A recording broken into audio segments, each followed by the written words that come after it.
मैं उमेश सर का स्टूडेंट भी रह चुका हूँ और सबसे बड़ी बात क्या है कि मैं पिपराही में ही रहा हूँ। वहाँ मेरा 3-4 साल का जो 5वीं 6वीं 7वीं 3 साल की पढ़ाई मैंने वहीं पढ़ी। जब मेरी माता जी का देहांत हो गया तो मेरे उमेश दिनेश भैया यहाँ बैठे हैं, उन्होंने दे दिया था। वहाँ मेरी सारी पढ़ाई लिखाई हुई और उन सर में पढ़ाई लिखाई, फिर उमेश सर से मेरी पढ़ाई हुई। इस तरह से मेरी यात्रा शुरू हुई। मैं अशोक सर को सर उस समय जानता हूँ जिस समय पूरे पिपराही में 1-2 घर में टीवी हुआ करता था और महाभारत देखने जाते थे। तो मैं हो सकता है सर हम लोग नहीं पहचानते, पिपराही के अधिकांश लोग हम पहचानते हैं। और ये बहुत खुशी की बात है, अभी हम मिनिस्ट्री में नौकरी करते हैं। मेरी कहानी बहुत संघर्ष की कहानी रही, इसमें सब लोगों की सहभागिता है, सबके आशीर्वाद से हम जीवन में आगे बढ़े, सफल रहे। तो सबसे बड़ी जो भूमिका है मेरे जीवन में, जो जीवन में मेरा कायाकल्प हुआ, जो परिवर्तन हुआ, वो कहीं न कहीं आज पिपराही से भी हुआ। यदि पिपराही हम नहीं अभी के अधिकांश लोग पिपराही में है वो हमें पिपराही नहीं समझते, क्योंकि हम कभी कभी जाते रहते हैं, जो लगता है कि नौकरी कर रही है, मतलब अपना दिल्ली में रहते हैं, आना जाना मेरा फ्रिक्वेंट बना रहता है, तो अधिकांश लोग मुझे पिपराही का नहीं समझते। इसके लिए मैं पिपराही वासी या जितने भी लोग बैठे हैं, मैं उसको तहे दिल से शुक्रिया अदा करता हूँ। आज ये और ये सबसे बड़ी बात है कि उमेश सर आज राजनीति में कदम उठा रहे हैं, कदम ले रहे हैं। मुझे जहां तक मेरी अपनी व्यक्तिगत दृष्टिकोण है, जहां तक मैं समझ पाता हूँ, इनसे जैसा पोटेंशियल व्यक्ति अभी तक हम कभी नहीं। काम करने की जो ललक है और दूसरे की जो पीड़ा को समझने की जो एक आत्म चेतना कहेंगे या संवेदना कहेंगे, इनके अंदर भरपूर भरा हुआ है। तो मुझे जो लगता है कि देखिए एक आम व्यक्ति क्या करता है, हमने क्या किया, हमारी गरीबी थी, हमने पढ़ाई की, हमारी नौकरी लगी, गरीबी वहां खत्म हो गई। फिर समाज का दबाव, परिवार का दबाव, हमने शादी कर ली। फिर आगे हम क्या किया, 2 बच्चे पैदा कर दिए। इसके आगे हम क्या करेंगे, हमारे दोनों बच्चे की शादी करेंगे, फिर एक दिन जीवन मेरा खत्म हो जाएगा। अधिकांश लोगों का जो समाज में जो मेंटालिटी है यही गलत है। उसमें से 1-2 लोग ऐसे होते हैं जो शादी विवाह मोह माया से ऊपर उठते हैं। उसमें नरेंद्र मोदी है, उसमें हमारा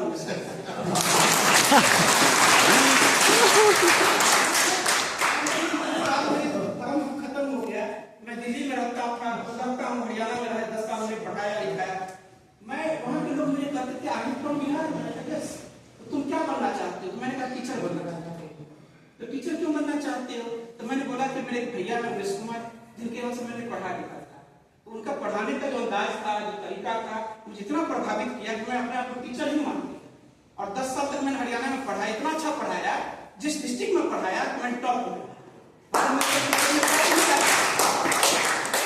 भैया करें अपने ही रहे, लेकिन मैं जहां भी पढ़ाया इतना अच्छा पढ़ाया, कहीं ना कहीं जो सोर्स रहा हमारे भैया ही रहे। भैया हमारे केमिस्ट्री पढ़ाए, हम अंग्रेजी पढ़ाते थे, अंदाज केमिस्ट्री का ही रहा। कहीं ना कहीं ये श्रेय मैं उमेश सर को भी देना चाहता हूँ। ये इनकी कृपा से ही जीवन में आगे बढ़े, फिर जीवन में परिवर्तन हुआ, फिर हम मंत्रालय में अनुवादक बन गए। तो कहने का मतलब ये है, मैं ये करना चाह रहा हूँ कि सर जो राजनीति में कदम उठा रहे हैं, तो आप सबकी सहभागिता हो। और सबसे सौभाग्य की बात है, पहले खजौली विधानसभा में आते थे और ये कट के बाबू में आ गया। कहीं ना कहीं भगवान की प्लानिंग है, हमें भी कंपेयर करने का सौभाग्य प्राप्त होगा, क्योंकि हमारे भैया जो है इस क्षेत्र में आगे कदम रखते हैं। ये पूरे पंचायत की जिम्मेदारी तो मैं खुद लेता हूँ, घर घर जाकर कंपेयर मैं करूंगा। आपका जो पोटेंशियल है, आपका जो लोगों के प्रति सोचने की जो चेतना है, लोगों के लिए अच्छा सोचते हैं, ये हम सब जन जन तक पहुंचाएंगे। क्योंकि आप कुछ भी हो, जनता आपकी सबसे बड़ी संपत्ति है। जब तक जनता खुश नहीं होगी, आप कुछ भी नहीं है। क्योंकि बचपन से हम पढ़ते आ रहे हैं कि लोकतंत्र जनता के लिए, जनता के द्वारा शासन होता है। तो लोकतंत्र का एक अभिन्न अंग है और एक नेतृत्व करने जा रहे हैं। इसमें कहीं ना कहीं हर एक व्यक्ति की सहभागिता होगी। आपका जो क्वालिटी ऑफ लाइफ है, जो क्वालिटी ऑफ थिंकिंग है, जो लोगों के लिए आप सोचते हैं, वो हर एक व्यक्ति के मानस पटल में जाना चाहिए।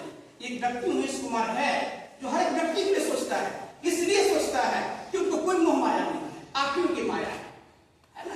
तो कहीं ना कहीं इन चीजों को हम सबको समझना पड़ेगा। और एक बात मैं और बताना चाहूंगा, आप लोग पूरे तन मन धन से इनकी आस्था, इनमें विश्वास रखिए, इनमें आस्था रखिए। मैं एक बहुत अनुभूति की बात बता रहा हूँ, इनके अंदर जो पोटेंशियल है, यदि ये सच में विधानसभा में आते हैं और ये विधायक बनते हैं, तो पूरे गांव, पूरे विधानसभा का ऐसा कायाकल्प होगा, आप कहेंगे कि कि हमने जो चयन किया वो मेरा डिसीजन सही था। देखिए, अब मैंने आप जैसे जितने महानुभाव लोग बैठे हैं, सबने बातें की है कि पिपराही से कोई एक रामलखन रामराव जो हमारे खजूरी पटना के कभी विधायक हुआ करते थे, तो अभी जिसके बाद दूसरा कोई नहीं बन पाया। एक हमेशा याद रखिएगा, दूसरे के मामा से अपना कढ़ा मामा अच्छा होता है। आपके घर के बेटा हैं, आपके घर के भाई हैं, आपके घर के सब कुछ है। यदि ये अच्छा बनेंगे तो आपके हित में सारा काम होगा। इसलिए आप लोग चयन जो किए कर रहे हैं, आप सबका बहुत अच्छा डिसीजन है। आप सब इनकी अपनी सहभागिता दीजिए और हम सब मिलकर काम करेंगे और बेटर होगा। पिपराही का भविष्य बेटर होगा, बाबरी विधानसभा का बेटर भविष्य बेटर होगा और बिहार में ऐसे व्यक्ति की जरूरत है जो पूरी तरह से कायाकल्प कर सके, क्योंकि बिहारियों की जो छवि है आउट ऑफ बिहार, भले आपको नहीं मालूम, हमने 10 साल हरियाणा में पढ़ाया लिखाया, वहां बिहारियों की इस दृष्टि से देखी जाती है। मैं आपको क्या बताऊं, वहां पर हम जैसे व्यक्ति जाके मैंने उनके मानस पटल को परिवर्तन दिया कि बिहार में पोटेंशियल है, बिहार में नॉलेज है, बिहार में जो है ज्ञान की गंगा होती है, ज्ञान की परिचय बने, क्योंकि हमारे गांव से मजदूर सप्लाई होते हैं, उनकी इतनी मां भर की गालियां दी जाती है। मैं बड़ा व्यवहारिक बात कर रहा हूँ। तो लोग जब गालियां पड़ती थी तो मैं भी वहां से गुजरता था, तो मेरे बहुत सारे स्टूडेंट बोलते, देखिए सर आपके बिहार के आपके गांव का है क्या? मैं बोलता था मेरे गांव का है। इतनी गालियां पड़ती थी, लेकिन उस बच्चे के नजर में मैंने एक बात प्रूव कर दिया कि यदि वहां पर मजदूर है तो मेरे जैसा पोटेंशियल आदमी